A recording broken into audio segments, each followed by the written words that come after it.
The morning sun cast its golden glow over the quiet streets of Silverest Grove, a peaceful neighborhood known for its tree-lined avenues and soothing charm. Beams of light filtered through the towering oaks, illuminating the winding jogging trail, Lenora Blake's daily retreat. Dressed in sleek athletic gear, her toned frame moved with effortless grace. Soft voices from a podcast played through her wireless earbuds, her breath steady and controlled. This was her sanctuary, her moment of escape before the day's chaos unfolded. At 40, Len had built a reputation as a sharp yet just investigator. As the chief inspector for the State Ethics Bureau, she had spent years rooting out corruption in public institutions. Her work wasn't without its dangers, but Lenora thrived under pressure, knowing every battle she fought had a purpose. After years of navigating the relentless pulse of city life, she had chosen Silverest for its serenity, a place where she could finally breathe. Then, the quiet hum of an approaching vehicle interrupted her rhythm. A patrol car crept along the street, keeping pace with her stride. Inside, Officer Derek Haynes gripped the steering wheel, his brow drawn in a deep furrow. Something about the sight of a black woman jogging through this predominantly white, affluent neighborhood unsettled him. Raised under the strict rule of a retired military father, Derek had inherited a rigid sense of control and belonging. And in his mind, Lenora didn't belong. He had patrolled Silverest for years, seeing himself as its silent protector. And now, his instincts screamed for him to investigate. With a flick of the switch, his patrol car's lights flashed, and he pulled onto the jogging path ahead of Lenora, blocking her way. She slowed, removing one earbud, confusion flickering across her face. Inwardly, she sighed. This wasn't new, but that didn't make it any less exhausting. Stopping just a few feet away, she watched as Derek stepped out of his cruiser, his uniform crisp, his posture rigid with unspoken tension. "Hey, what are you doing here?" His voice was sharp, edged with authority. Lenora kept her tone steady, gesturing toward her workout gear and the water bottle strapped to her waist. "I'm jogging," she replied evenly. Derek's eyes narrowed. Suspicion laced his expression. "We've had reports of suspicious activity in the area. You matched the description." He folded his arms. "Mind telling me what you're really doing here?"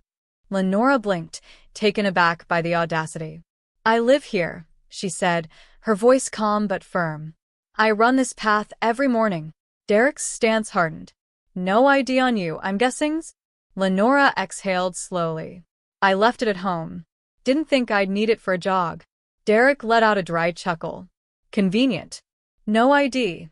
No proof you live here. That sounds a little suspicious, don't you think?" A few neighbors had paused mid-walk, their gazes locked onto the unfolding scene.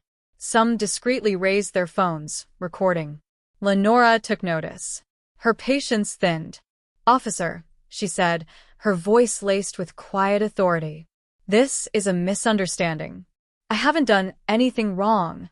Derek took a step forward, closing the space between them. "A misunderstanding? You think I'm new at this? Either you cooperate, or we're going to have a problem." Lenora's jaw tightened. She met his gaze, her words deliberate. "You're making a mistake. Think carefully about what you're doing." Derek's temper flared. "Is that a threat?" His hand went to his cuffs. His stance stiffened. "Turn around. Hands behind your back." Lenora didn't move. Her voice remained level. "Officer, I suggest you reconsider. You're crossing a line." Derek lunged, grabbing for her arm. But Lenora shifted, fluid, controlled, just out of reach. For a moment, he hesitated, thrown off by how effortlessly she evaded him. The murmurs from the onlookers grew. More phones lifted. More cameras rolled. "That's resisting arrest," Derek barked, frustration tightening his grip. He lunged again. This time, Lenora didn't resist. Derek wrenched Lenora's arms behind her back, locking the cuffs on with unnecessary force. Yet, her steady composure only fueled his frustration. "You're making a scene," she remarked softly as he guided her toward the patrol car. "No, you made the scene," Derek shot back, shoving her inside. He slammed the door with more force than needed, his hands trembling, whether from anger or unease. Even he wasn't sure. Let's see how tough you are now. From the sidewalk, voices of protest rose. She didn't do anything, a man called out, his phone held high. We got everything on video, another woman shouted. Derek turned to face them, his voice sharp but strained. Back up. All of you. But his attempt to reassert control only seemed to stoke the crowd's outrage. Inside the patrol car, Lenora gazed through the window, her expression unwavering. Calm. Resolute. You'll regret this, she said quietly, her words hanging in the tense air as Derek reached for his radio. This is Officer Haynes, Silver's Patrol, he reported, his voice shaky yet firm. Suspect detained. Violent. Resisted arrest. Requesting immediate backup. The crowd erupted in disbelief. Violent. You're lying, someone yelled. We saw everything. She didn't resist, another voice added. As the patrol car pulled away, Lenora's gaze remained steady. Derek had no idea the storm he had just invited into his life. Officer Haynes turned back to the crowd, waving them off. Move along. This is a police matter, he barked.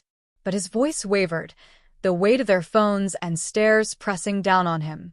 In the back seat, Lenora sat motionless, unreadable. A faint smirk ghosted across her lips, one Derek couldn't see, but one he would remember. Through the window, she watched as he struggled to command the crowd, their defiance chipping away at his confidence. The cameras kept rolling. The moment wouldn't be forgotten. As the car rolled down the street, distant voices rang out. This is going online. Lenora leaned back, composed, unshaken.